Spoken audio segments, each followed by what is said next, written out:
Well, welcome to week 2, Understanding Sexuality. I'm Professor Christopher Spicer, and in attendance here so far we have Heather and Jessica. And as people join, feel free to chime in. The rest of you will just be watching this, so you won't be chiming in, you'll just be watching. All right, let me start the slideshow.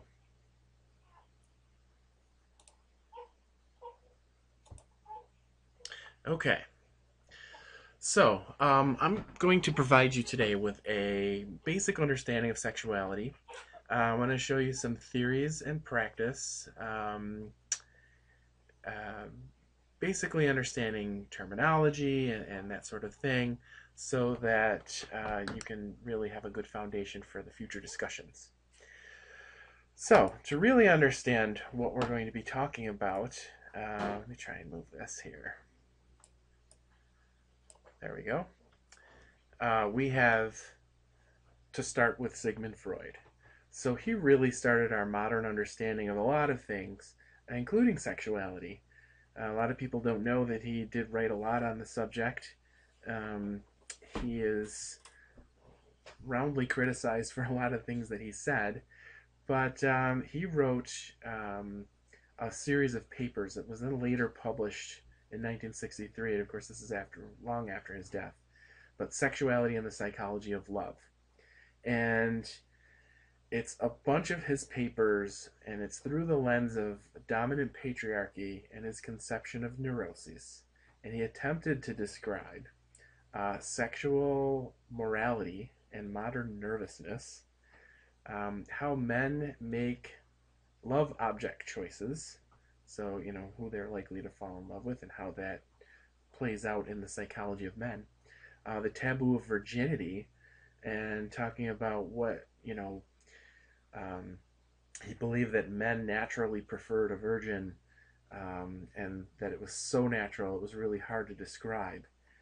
But he did attempt to do so in that paper, which is in that book. Origins of sexual perversions.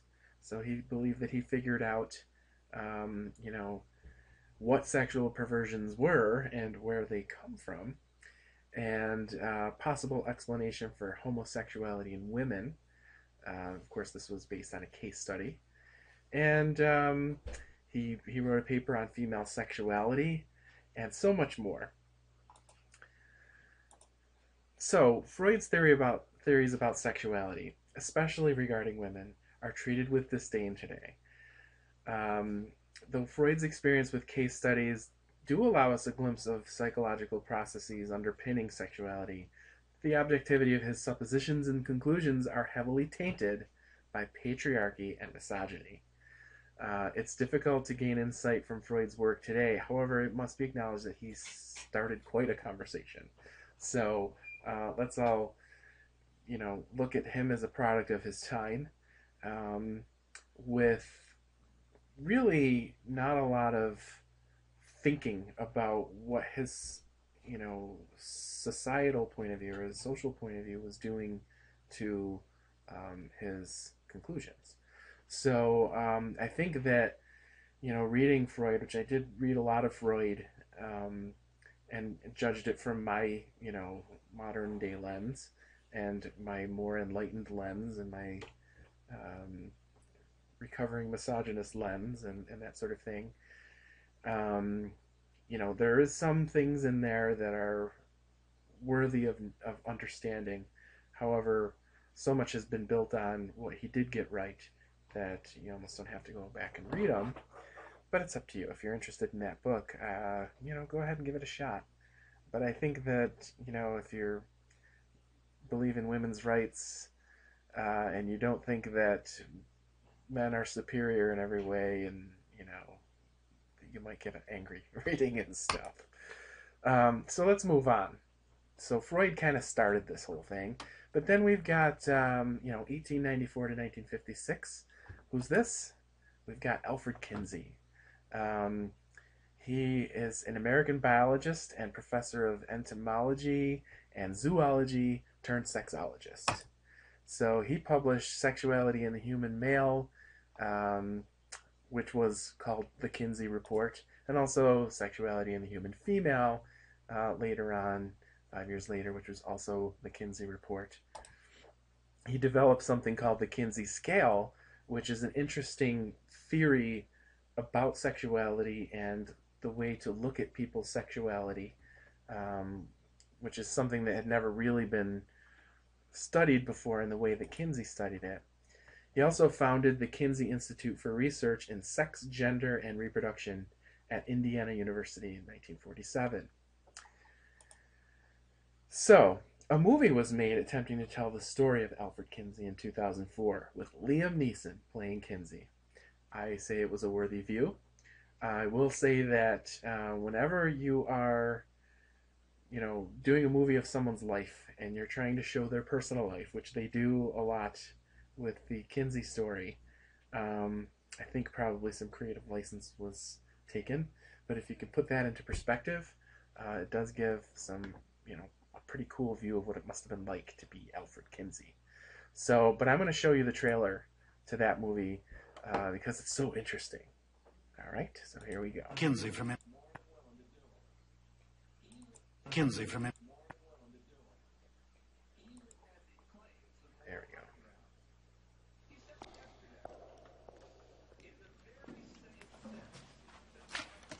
Hello, I'm Dr. Alfred Kinsey from Indiana University, and I'm making a study of sex behavior. What's your most common position? There's more than one? I've learned that the gap between what we assume people do sexually and what they actually do is enormous. How young were you when you first experienced hugging? Necking. Petting? What did you dream about? That's why a study of this kind is so important. All we have is what people like you are willing to share with us. Does suppressing 2 or 3 times No, only once. a day. I think about my cat lead to stuttering? a lot. So, if you're sitting comfortably there, let's begin. We can't hear it at all. In an uninhibited Oh, really? society, a 12-year-old... I should have seen the chat. So you're not getting the audio on this? Sorry, you're not getting the audio on this? No. Okay, let's see. The wonders of live presentations. Let's see if I can fix that.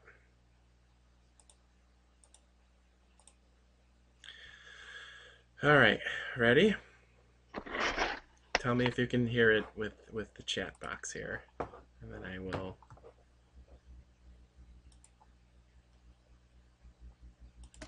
Hello, I'm Dr. Alfred Kinsey from Indiana University, and I'm making a study of sex behavior.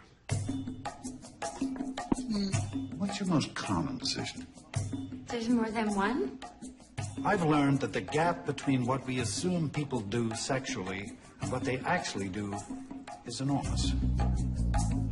How young were you when you first experienced hugging? Necking. Petting? What did you dream about? That's why a study of this kind is so important. All we have is what people like you are willing to share with us. Does suppressing 2 or 3 times No, only once. a day. I think about my cat lead to stuttering? a lot. So, if you're sitting comfortably there, let's begin. In an uninhibited society, a 12-year-old would know most of the biology which I'll have to give you in formal lectures.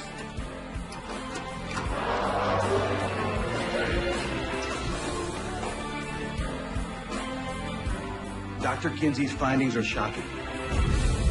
Are you surprised at the success of your book? No, it shows that the world has wanted this done. To Dr. Kinsey. Here, here, here. Hoover is still annoyed that you won't help him find homosexuals in the State Department. It's advisable to stick to what's normal. You don't want to shake people up. Of course not. What did you expect? The enforcers of chastity are massing once again.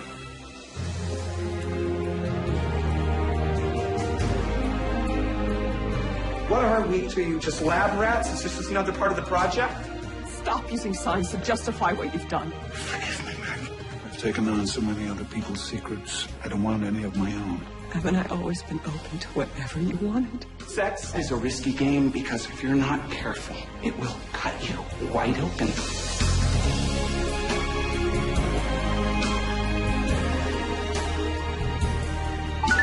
You saved my life, sir. You just told me your entire history, but there hasn't been a single mention of love. Love is the answer, isn't it? But sex raises a lot of very interesting questions.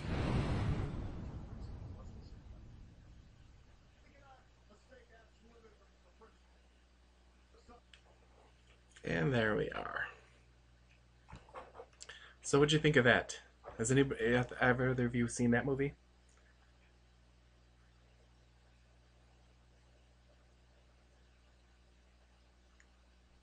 Jessica's seen it, and Heather has not. Well, you know, we were all very excited in the sexuality education field when it came out. You know, we all went and watched it together. It's very, very interesting. But, you know, something that is very important to understand about Kinsey is that he, you know, he was doing this at a time when sex was just not discussed, especially not publicly. I did hear about the Showtime show coming about Kinsey. There's also another show, The Masters of Sex, and they're going to be talking about Masters and Johnson, which actually we're going to be talking about after we talk about Kinsey. So interesting stuff coming up, and I think right now our society is opening up to talk about this stuff more than it ever has before. But let me continue. So Kinsey, he used personal interviews during which subjects would give their subjective report to a structured questionnaire as his primary method of data collection. So, you know, you saw, you know, Liam Neeson sitting there as Kinsey with his clipboard, you know, and a smile and a pen, and then he would ask his questions and then take notes off of the discussions that ensued. So, for example, over 6,000 women were interviewed prior to publishing the Kinsey Report on Women. So, you know, he did do a lot of investigation, and he did it from his entomology point of view. You know, he was a rigorous scientist, and he really did apply that to getting as much information about human sexual behavior as he could, as much as, you know, the behavior of the insects that he studied. You know, so he did face criticism for interviewing and keeping confidential identities of possible child molesters in the interest of collecting information on taboo topics. It is one of the things that a lot of people look back on and say, you know, should you have done that? What's your ethical obligation doing this research? Is the information you collect more important than possibly saving people from being victimized by somebody? Or did somebody, you know, tell you about a crime that they're committing, and is it something that you should have reported? So, you know, that's there. So next, his findings shed light on some things. First of all, anal sex rates. So you got 11% of married couples that he interviewed saying that they engage in anal sex. And anal sex is something that even today, our society thinks of as a, you know, that's what gay men do. And that's not, you know, something that heterosexual people really do. However, you know,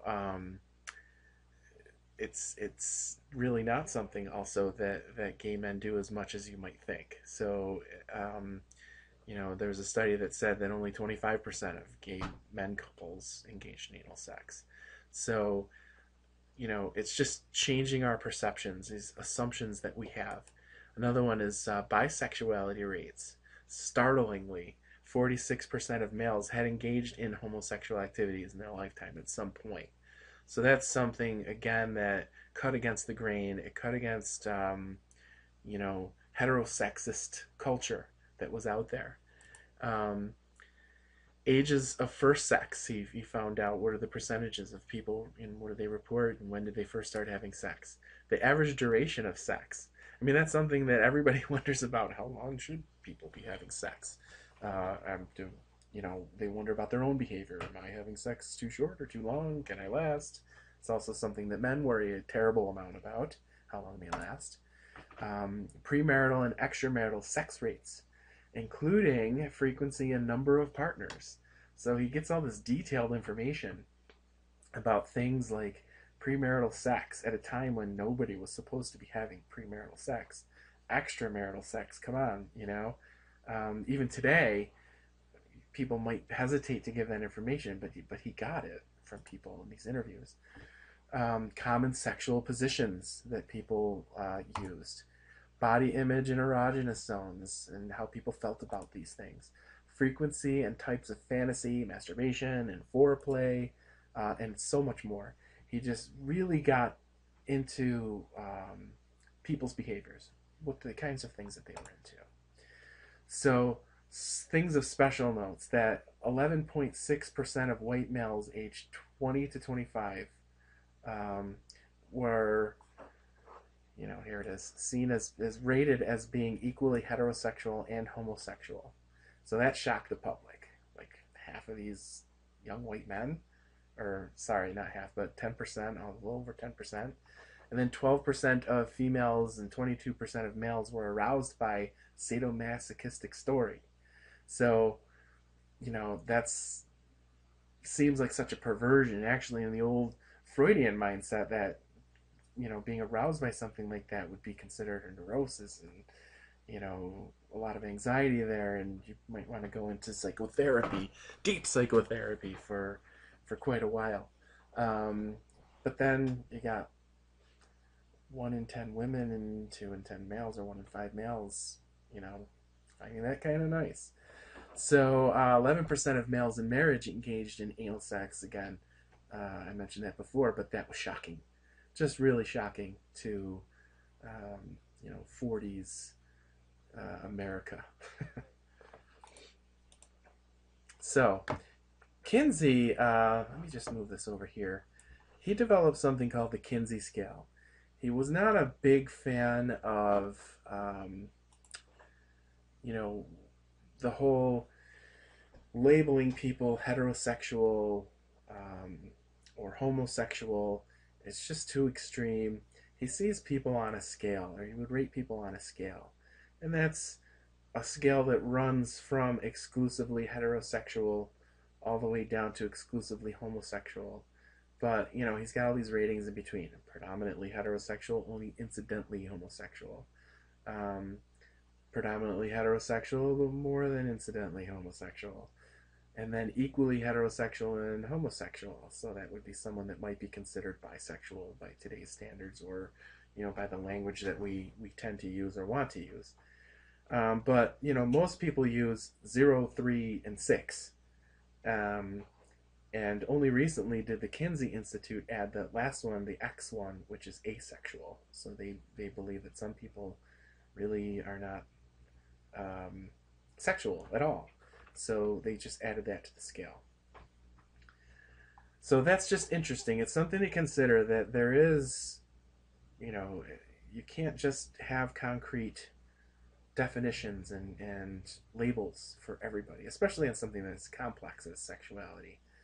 And he was really looking at people's feelings and people's behaviors to come up with this scale. So there's more, though. Okay, so that's Kinsey's contribution. Of course, the Kinsey Institute is still going today. I've been there, I've seen it. There's people that are working there. They have quite an archive. You wouldn't believe the papers and books and the collection that they have there. And they continue to do research out of the Kinsey Institute. So next, I'd like to go to Masters and Johnson. Now, they were really about, so you've got William H. Masters and Virginia E. Johnson, Washington University in St. Louis. And they were all about the human body and physiology of sex, sexual response, and sexual function and dysfunction. So they were investigating the bodily experience of sex and the practice. Really fascinating. So I'm going to show you another video, and this is about Masters and Johnson. It's just this is Masters of Sex. This is a video that you know, is rather current. So here we go.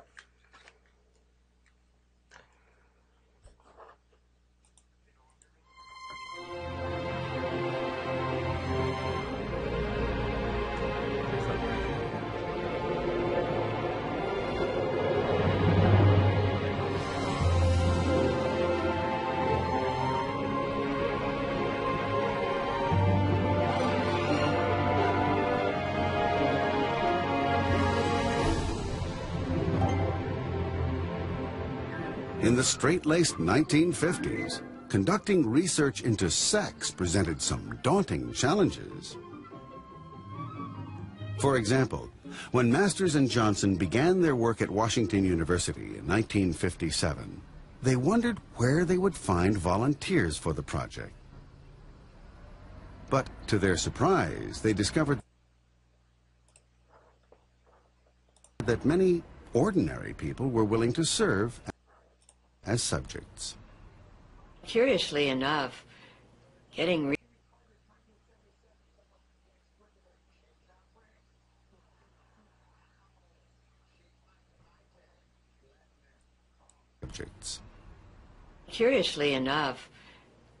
research subjects was easy. If you waited, you had to wade through the fraternities that sent their pledges in to be interviewed, and you know, the poor dears were stammering, stuttering, and so on because they didn't come of their own free will, and that was very easy to screen out, of course, and kind of fun in a way. So, Masters and Johnson embarked on the first major scientific study of sexual response ever conducted. Masters and Johnson have since destroyed the films they made of their early studies, but later researchers repeated their work, including films such as these. Over a 10-year period, Masters and Johnson observed and took measurements from 700 male and female subjects masturbating or having intercourse in the laboratory. They once estimated they had studied over 10,000 orgasms. They were the first to film a woman's orgasm internally using an artificial penis of clear plastic that contained a light and camera. In the late 50s and early 60s, this kind of research would have scandalized many if they had known it was going on. I couldn't think of any way that I could prepare the public for the shock value of finding out that such research existed. They were superbly courageous of doing something against the stream of society and to delve into some kind of study about a taboo topic, something between the waist and the knees. And not only did they study it, they observed it. So from the beginning, Masters knew it was imperative that the research be conducted in relative secrecy. And he was very careful to shield the project from outside criticism by lining up support from the university and from local clergy. In 1964, Masters moved the project off campus, establishing the Reproductive Biology Research Foundation. It was financed by a few private donations and small foundation grants. Masters himself took no pay from the foundation or the medical school, supporting himself solely from his gynecological practice. Masters and Johnson attempted to report their findings to the medical community, but the most prestigious journals rejected their research papers. By 1966, though, after 12 years of work, Masters and Johnson were ready to publish their research in book form. At the time, America's attitudes about sex were becoming more liberal, but little new information had become public. In the mid-1960s, we knew more about how to get a man to the moon and back than we knew about what was happening inside the vagina of a sexually stimulated woman. Even in the mid-1960s, some people thought anything related to sex was pornographic.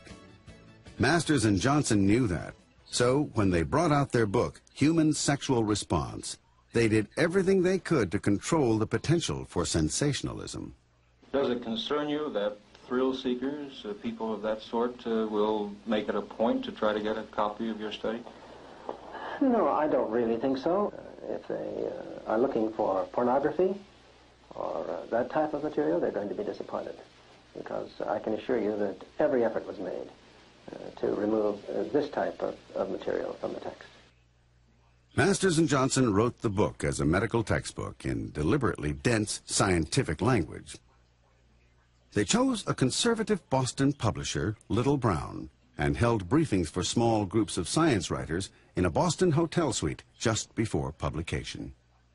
We weren't marketing. We just didn't want the books burned. We just didn't want them to be ignored for what they were or misunderstood. The book was a sensation. Little Brown released 15,000 copies, and they sold out in one day. How has the demand been running? Wonderful. Beyond our fondest expectations. I noticed you put it in the window, so you have no... It's a hot property. I want to sell it.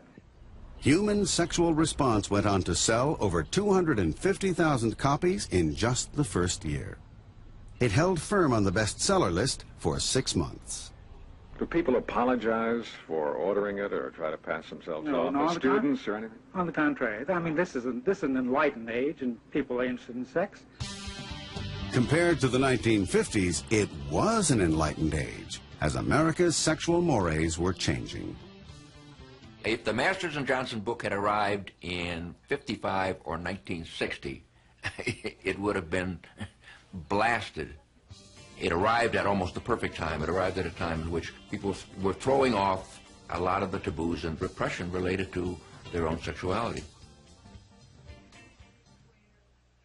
In Human Sexual Response, Masters and Johnson identified 4 phases of orgasm and detailed the physiological responses in each. Some of their findings overturned popular misconceptions, particularly in regard to female sexuality. The book publicized the ability of many women to have multiple orgasms, and it showed that physiologically, a woman's orgasm was the same, no matter what the stimulation. This overturned Sigmund Freud's notion that there were vaginal orgasms from intercourse, which were proper and mature, and clitoral orgasms, which were neurotic and immature. And this notion that there were 2 kinds of orgasms and one was superior, psychologically, emotionally, to the other, was very much prevalent in the culture at the time. But Masters and Johnson's work, what they said essentially is that an orgasm is an orgasm, however achieved.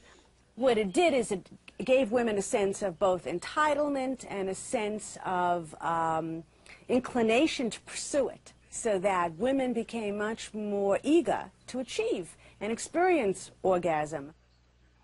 Human Sexual Response became a bestseller, but not everyone was thrilled with an explicit textbook about sex. The book was published on a Monday, and by Friday the mail began coming in sacks.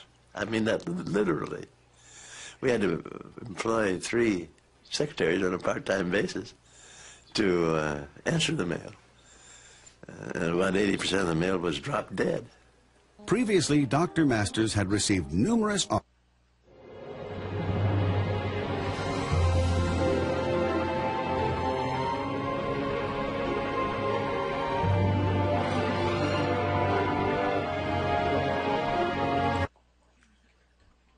right. Any thoughts on that video that you'd like to share?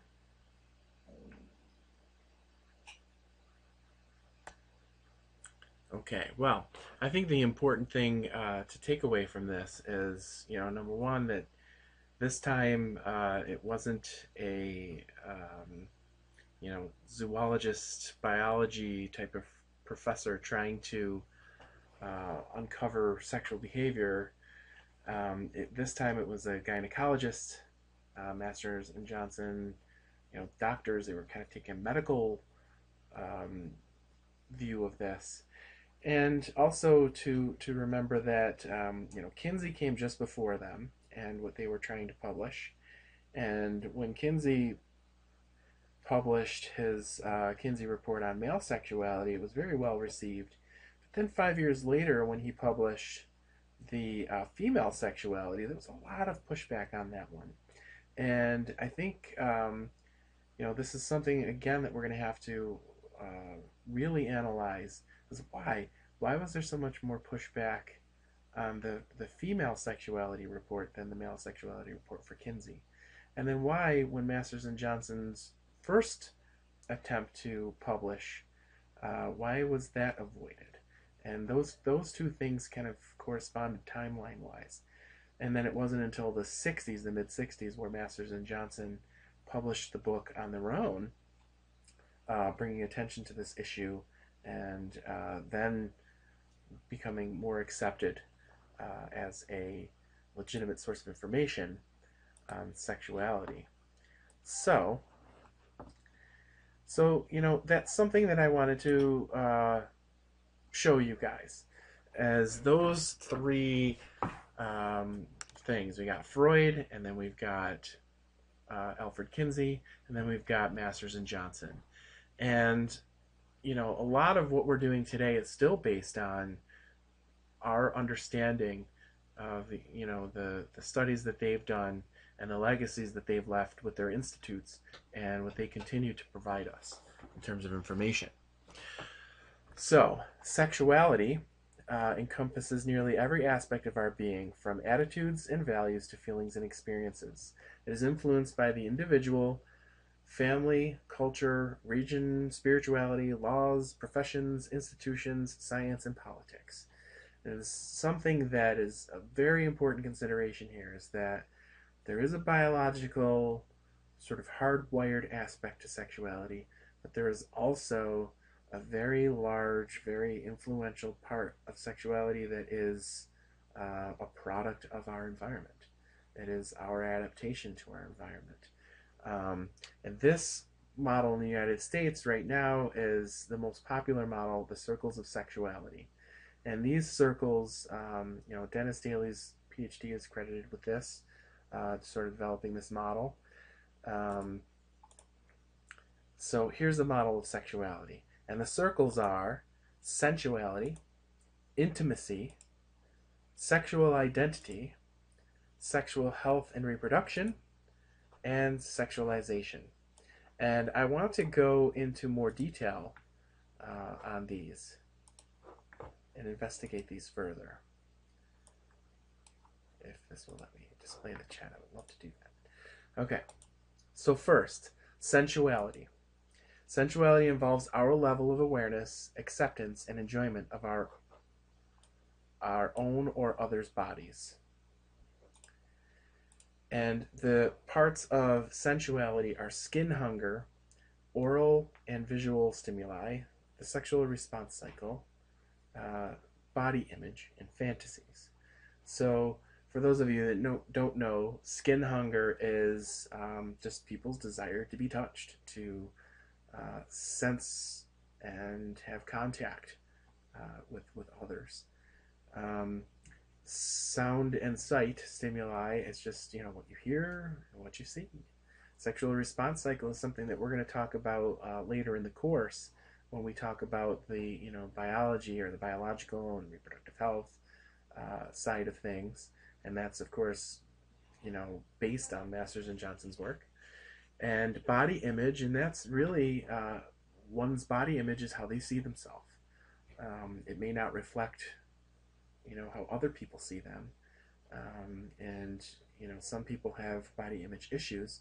That's something that we're going to cover later on, but that's part of sensuality and fantasy. Next is intimacy.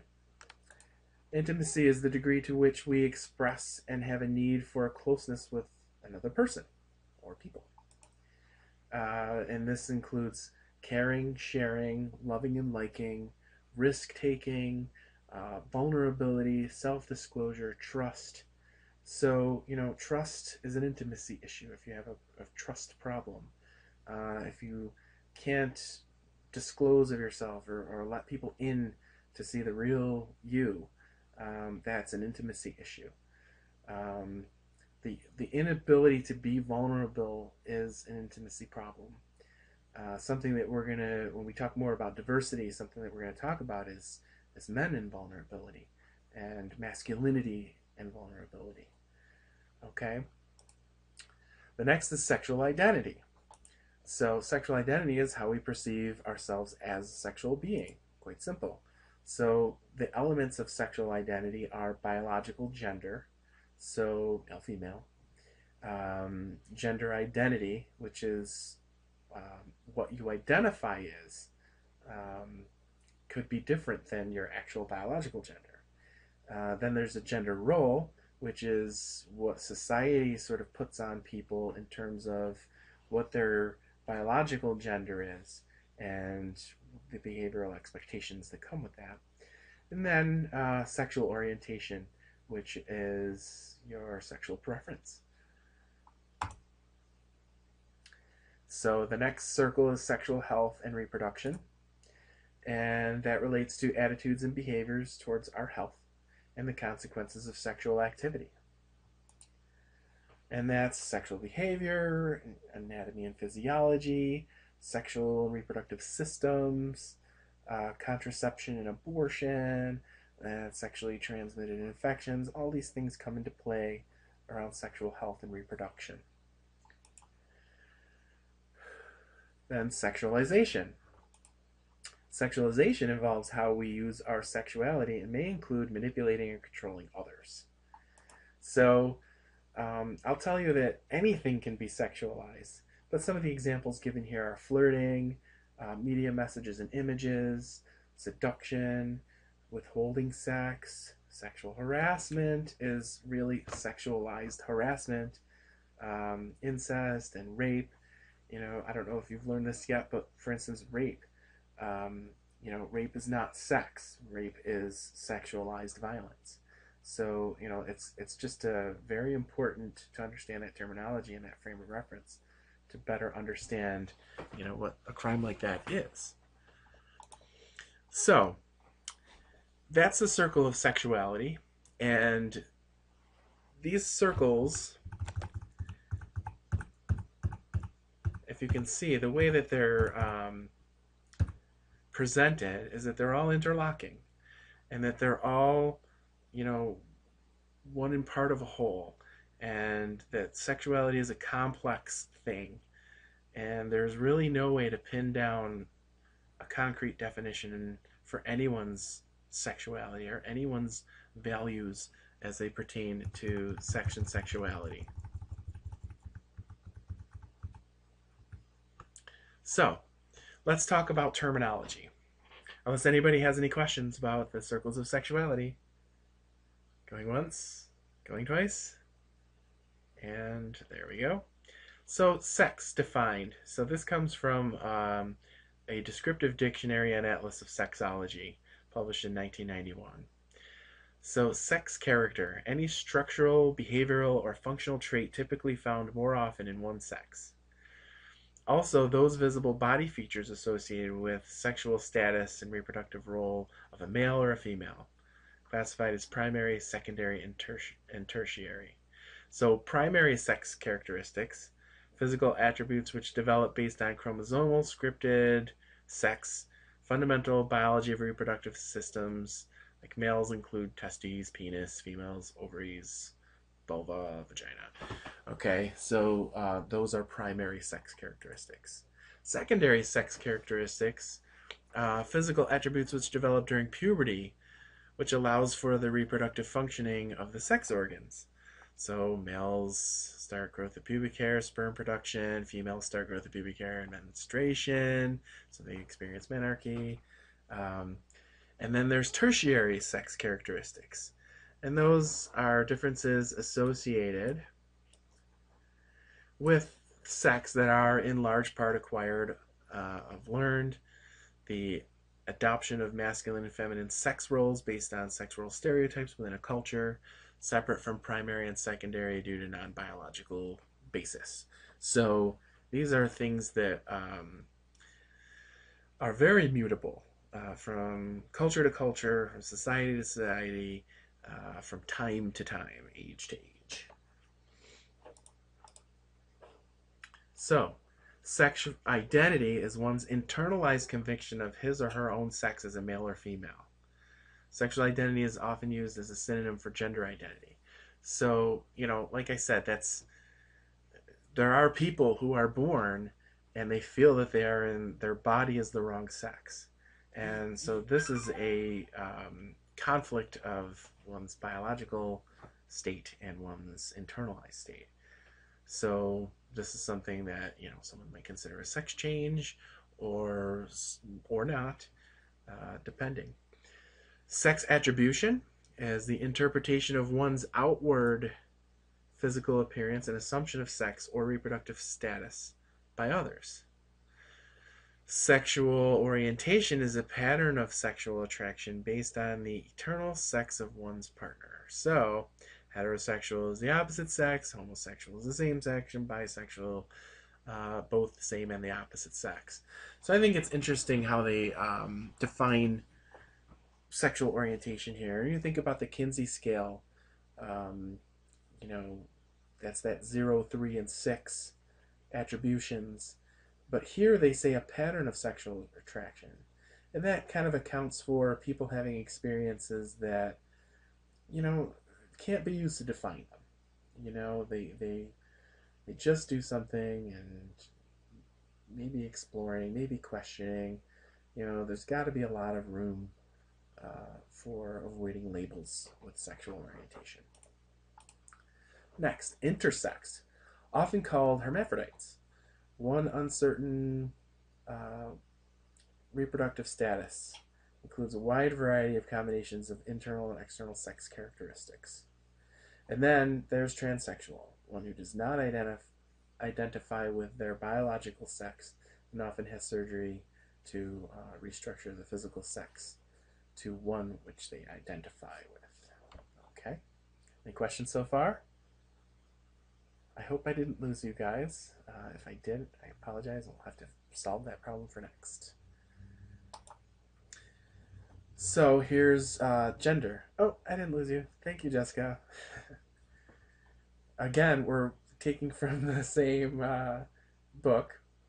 Gender is one's personal, social, and or legal status as a man, woman, or transgendered. One's social role as a sexual person, linked with the sex of the person. Male equals man, female equals woman. Intersex are often assigned, sometimes, now I have to tell you that I work under a New York State Health Department grant, and we provide medical services and educational services to a variety of people. And one of the things that has recently changed is that we are now tracking, as part of our paperwork, transgendered people and intersex people. So it's just something that we're now paying attention to. And it's not that we're tracking those people for any,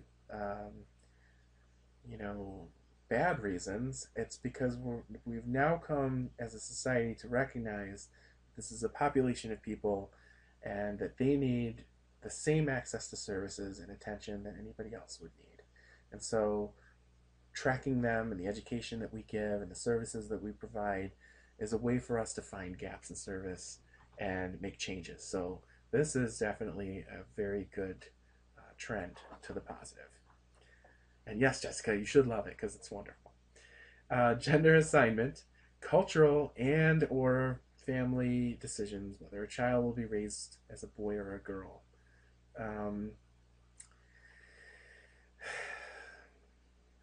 Enough said there. Gender role, learned rules or guides within a culture for each gender to follow, labeled as masculine or feminine, roles that are linked to one's sex or reproductive functioning. So gender roles, masculine or feminine. Does anybody, do either of you have heard anything that might sort of contribute to that gender role? Have you ever heard of metrosexual? Yeah. So this is an interesting twist on gender roles. So a metrosexual really is been ascribed to men who um, maybe adopt some of the feminine, not all the way. Just they take care of themselves a little bit more. Maybe get their nails done. Maybe um, just kind of have that softer side. So that's something that is interesting. I'm not sure yet if it's a trend or if it's just something that we're recognizing as different, and we're witnessing the softening of the masculine role. It needs to soften because the feminine role has hardened, or the role, at least the role of women. Women have been taking on more masculine space, if you will, in the psychology of our gender roles. So it's only natural that men change as well. Chris? Yes. Hi, it's Jessica. Hi, Jessica. I was thinking, as far as gender role is concerned, I think about it with my kids and raising kids, and how I actively try not to impose gender roles on the boys, like if they choose to play with dolls or if they choose to play with trucks, and give them the options. You know what I mean? Yeah. Because I guess I'm just trying to sort of break up those norms they get outside of the house. Yeah, because they certainly are going to get them outside of the house. Right. And truly, their values too are, you're going to give them cues too. So that's definitely, it's a choice that parents need to make. Some parents take the other point of view, where I have to teach my kid these societal values so that they can fit in. Like my son has to be masculine. I don't want him going out there and experiencing or getting bullied or being made fun of because he's not that masculine. So I don't want to, as a professor, sit here and make a judgment on which way is better, but I will say that it's great that you're thinking about that, and maybe you don't want to impose ancient traditions on your son that might not be quite healthy for him. Is that really where you're coming from? Yes, I just like to give them the choice. Excellent. Okay. All right, I'm moving on. Gender role. Learned rules or guides within a culture for each gender to follow. Label as masculine or feminine. That's just a reprint from the last page. I should have deleted that.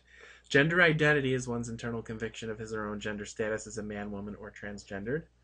Gender dysphoria is gender assigned but goes against the sense of gender identity. This can lead to gender reassignment. So that's just sort of a different word on something that we already covered. Okay? Any questions on these? Any comments? Gender dysphoria, I will say, is something that we're going to deal with. I've seen a lot more people more comfortable seeking services when they have gender dysphoria, when they're experiencing that. So we have to be ready to meet them, where they are, in a non-judgmental sort of way. I mean, we can't doubt them. We can't think that they're just strange people or broken people. This is a real thing, and we're recognizing it more and more. So gender reassignment can be imposed based on biological sex makeup or a choice due to conflicting gender identity. Gender attribution, the interpretation of one's physical appearance and what gender role symbols project to others. There's a lot of people who sort of start the sex change process, and they're pre-surgical, hormonal, and they don't end up doing surgery. They kind of find a place somewhere in between that they're comfortable with, or they just don't want to take the jump, and it causes a lot of anxiety. Gender reassignment surgery is a long and painful process, and it's not something that you can turn around and go back from very easily. So, sometimes it's people's comfort, and sometimes it's people's anxieties and fears about what comes next, and being unsure. But we have to have complete and total patience with people's process on that, because it's their bodies, it's their identity, and they're trying to find their peace. Finally, gender orientation is a more general, less genitally focused term for what has been traditionally labeled sexual orientation. It includes a person's erotic sexual orientation, the gender orientation of their sexual fantasies, and their affectional or romantic orientation. So, again, there's so many definitions and there's so many terms, and I'm going to tell you that none of them are concrete. They're constantly changing. For instance, there's the word gay, we've all heard, and for some people, gay just means homosexual. For other people, gay means just men, gay men. And there's a different term for homosexual women. The word queer, which, for me growing up, the word queer was derogatory. And I still have a little something going on when I say the word. But now it's a word that's been reclaimed, and queer is something that is preferred in, what could be framed LGBTQ communities. So instead of all those letters and all those more concrete definitions, a more general, loose term of queer just kind of covers everybody and says, hey, I'm not something that you can pin down, I think, in a lot of ways. All right. Transgender is a person who enacts the social role of the other gender to which their sex is commonly linked. And this person may or may not view themselves as belonging to another sex. So a stereotypical thing of that is the crossdresser. So men who dress like women, drag queens, and such. So a lot of people assume that this has something to do with their sexual orientation, and it doesn't. It may be that they see themselves as a woman, and that's not necessarily true. It could be, or it could not be. It totally depends. But you don't have to be transgender to do these things. So androgynous, one who does not fit into the gender rules of specific gender. Transvestite, there we go from transgender, one who enjoys dressing in the clothes of the opposite gender, thus the opposite sex, often in relation to sexual arousal, attainment of orgasm, and to receive the attention given to those of the opposite gender role. So that's usually a lifelong behavior pattern, rarely leads to transsexualism. But, it's interesting that, one who enjoys dressing in the garb and looking for the attention of the opposite sex, ask yourself why, and try to understand. But don't expect to understand if it's not something that you do or are into. Just have to accept that this is the way some people are, and that's what they like, and that's what they want. And there's no reason they shouldn't have that. Drag queens and kings, another type of transvestite, are homosexual who adopt elaborate feminine, masculine personas, garb, mannerisms as part of camp culture. Female impersonators are professional entertainers who may or may not be homosexual. In strict sense, both are excluded from transvestitism due to being described as, episodal, total transposition of gender identity. So here we are, drag queens and kings. A really good example of drag queens and entertainment is a video.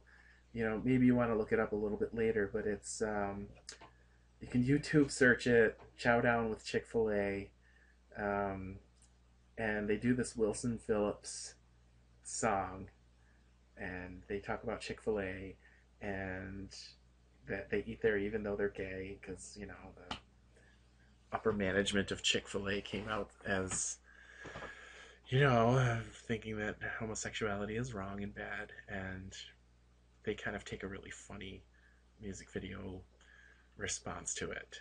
So feel free to check that out. I really enjoyed it. I found it very entertaining. All right, so there's also these terms you've heard she-male, he female. So a she-male is considered one who is biologically male and has gender identity of a man, but wishes some of the physical attributes of a woman. May surgically implant and or alter his or her body to be able to be gender attributed as a woman, separate from transsexual due to sexual identity consistent with own biological sex. And then he females, the other side of it, is also called gender bending women, broadly defined as biological females who prefer the physical and or behavioral aspects of men. More socially acceptable than she-males because it is natural for women who are culturally inferior to want to be a man who are culturally superior. Of course, that is quite the dated concept. And, that definition I would absolutely love to explore and discuss and see what we think about that today. Culturally inferior and culturally superior. Actually, this is where Freud's shortcomings were, is that men were superior, the superior sex, and women weren't. And his concept of penis envy really comes from that. And he did see in his case studies young girls who wanted to be guys and play the role of guys. It may not be any kind of neuroses of wanting to have a penis, although if you think you're being objective in a really very misogynistic time, you might think that, or you might take a step back and say, hey, men are more powerful, are seen as more powerful, so why wouldn't a little girl who wants to be assertive sort of role play the role of a guy, or kind of act like a guy to claim that power? Sounds normal and natural to me and not neurotic, but I digress. Let's move on. So here we are at the overview of terminology. Does anybody have any questions at this point? So we covered Freud, we covered Kinsey, we covered Masters and Johnson, and then a lot of different words and terms. You guys good? All right, thorough. That's what I like to hear. Although I do like to talk and question, but we'll save that for another time when you have more. So this is the end of this presentation. So next week, the assignment is you have a reflection paper due by Tuesday, January 29th at 6 p.m. All of them I set to be due Tuesday, on Tuesdays at 6. So please submit that paper using UB Learns by responding to the assignment there. Do not paste your assignment into the content box. Write it in a word processor program and save it as a PDF file and then attach it to your assignment. If you're writing it in Word, you can upload your Word document. That's fine too. Okay. My SU people, do you have access to UB Learns? Are you on Blackboard and doing all that stuff? Can you see all that? Yes. Excellent. I was worried about you guys. I was asking. So I'm glad to see that you've got that. All right. Now, you will have seen in the past, if you looked at the virtual study group challenge number 1, and that's a question about masculinity. And I want to save that because I want to actually explore that as a matter of class next week before some of the other content we get into.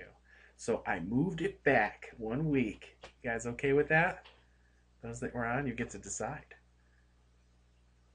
Sounds good. All right. So that won't be due next week. I pushed it back. I changed the due date in UB Learns, so everybody should be fine. And really all that is posing questions and having a discussion right there in the forum. Okay? So that's it. That was our class for this week. I'm looking forward to seeing you guys next week. And anybody who can log in, for now, they're going to be Wednesdays at 6. If you have any suggestions to make this process better, I started a discussion board thread. Just throw your ideas in there, and if you're watching and couldn't log in, also you can respond and give your feedback. Everybody's allowed. All right, so how you guys doing? You ready to get offline? Yes, you are. All right. Well, thank you very much. Oh, Jessica. Thank you. You're welcome. And I'll talk to you soon. All right. See you.